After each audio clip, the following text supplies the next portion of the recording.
होती है, हर तरह से फिर अपना योगदान किसी के जीवन में सुधार लाने के लिए ही होता है, नुकसान करने के लिए भी नहीं होता। तो कैसे हमने हर पल जहाँ ये बात मन में लानी है कि संसार का हर व्यक्ति ही उतना श्रेष्ठ है जितना हम हैं, तो फिर हमने अपने कदम भी उसी ओर बढ़ाने हैं। ये अपने आप बात ढल जाती है मन में, इसके लिए कोई विशेष प्रयास भी नहीं करना पड़ता। ये हर कोई अपना नेचर जैसा भी स्वभाव हो, वो अपनी गुण अपनी महक साथ लेता है। तो बस हमने अपने दिल को तंग दिल नहीं करना, ये विशालता लानी है, सबको अपनाना है, क्योंकि जब ये परमात्मा ही एक है तो फिर इस परमात्मा की रचना, उसमें इंसान भेदभाव क्यों करे। तो हमने जहाँ अपने लिए भी ऐसा अगर हम प्रयास करते हैं कि जीवन में सुख हो, तो आगे औरों को भी सुख बांटें। ये भी एक शायर की पंक्तियाँ कि अरे ओ जलाने वाले, ये तेरा ही था नशे मन, जिसको तूने फूंक दिया मेरा आशियाँ समझ के। कि कैसे एक किसी के घर को हम सोचते हैं कि यहाँ हम कोई प्रॉब्लम क्रिएट कर सकते हैं, हम किसी के मन में किसी दूसरे व्यक्ति के प्रति इतनी नफ़रत डाल दें कि आपस में उनके मन मुटाव हो जाएं। तो अगर ऐसा करते हैं तो अक्सर असर ये होता है कि किसी के ज़िंदगी में कोई दिक्कत करने के लिए जहाँ हमने कदम लिया, वहीं परमात्मा कुछ ऐसा खेल रच देता है कि हमारे जीवन में उससे बड़ी हमारी एक प्रॉब्लम हम खुद ही बना लेते हैं।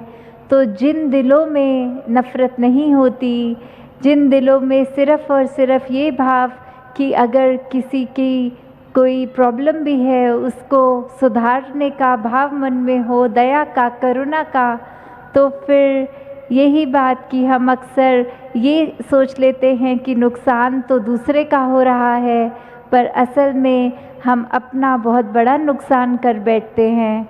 तो किस प्रकार हमने जहाँ एक खुद को भी ठीक रास्ते पे रखना है, वहीं आसपास वालों को साथ लेकर भी कोई अगर डगमगा रहा हो, कोई गिर रहा हो, कोई इंसानियत के मार्ग से दूर हो रहा हो, तो उसको भी बहुत ही प्यार से फिर से ये बात समझाते हुए कि इस परमात्मा की रचना सारे इंसान, और अगर किसी ने भी कुछ ऐसी बात बोल दी जो दिल को ख़राब लगे,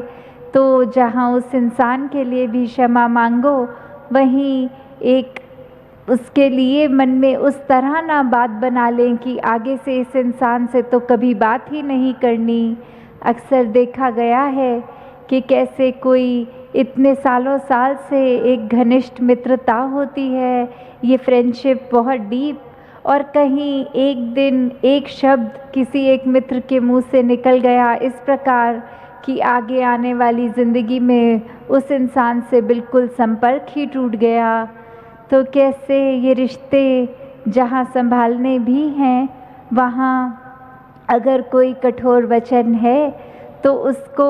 इतना उस समय इम्पोर्टेंस ना दिया जाए। एक ये सोच लिया जाए कि हर कोई अपनी तरफ से तो जो उनको सही लग रहा है वो कर रहे हैं, पर अगर कोई परेशानी उनकी पर्सनल लाइफ में, निजी जीवन में, तो उसके कारण अगर कुछ खराब बोल भी दिया, तो ये मैं एक समय एक कुछ पलों को ये इग्नोर करके पर ये देखूं कि कितना समय हमने जो साथ गुजारा, वो कितने प्यार से एक दूसरे का सपोर्ट करते हुए एक सहारा बने। तो बात वही है कि मानव को मानव का सहारा, मानव को मानव हो प्यारा, एक दूजे का बने सहारा। कि कैसे हर कोई मनुष्य जब एक दूसरे से प्यार करते हैं तो ही एक दूसरे का सहारा बन पाते हैं सही मायने में, क्योंकि सहारे तो वो भी होते हैं जो बहुत टेम्पररी हम कभी बना लेते हैं कि सदैव नहीं रहने वाले सहारे होते हैं। पर जो मनुष्य का दिल से दिल तक का प्यार और उसके आधार पे जो रिश्ता बना हो, वो ही सच्चे सहारे, क्योंकि संसार के सब रिश्ते नाते किसी न किसी टाइम पे तो छूट जाएंगे। और जो संत हैं उन्होंने ये सच्चा सहारा हमेशा बनना है। उन्होंने ही असली पहचान इस निराकार परमात्मा की, जो सब रिश्ते ख़त्म होने पे भी नहीं ख़त्म होता, क्योंकि इस परमात्मा का तो ना कोई शुरुआत है ना कोई एंड है। तो इस सच्चे सहारे ने पल पल हमारे साथ रहना है। तो मन में भी हमने ये जब विश्वास रखा कि परमात्मा हर समय साथ है, जब परमात्मा इतना साथ दे रहा है तो हम इंसान ही हैं जो इसको भूलकर और कहीं सहारे ढूंढते हैं। तो दातार हर किसी पे कृपा करे कि हर कोई जहाँ अपने लिए भी एक सही मार्ग जो संतों के द्वारा दिखाया गया है उस पर चलकर अपने स्वभाव को अच्छा बनाएं। वही शुभकामना हर एक के लिए हर एक का दिल करे कि सभी संसार में एक महकते फूल की तरह बन जाए, किसी को चुभन ना दें, बस महक ही दें।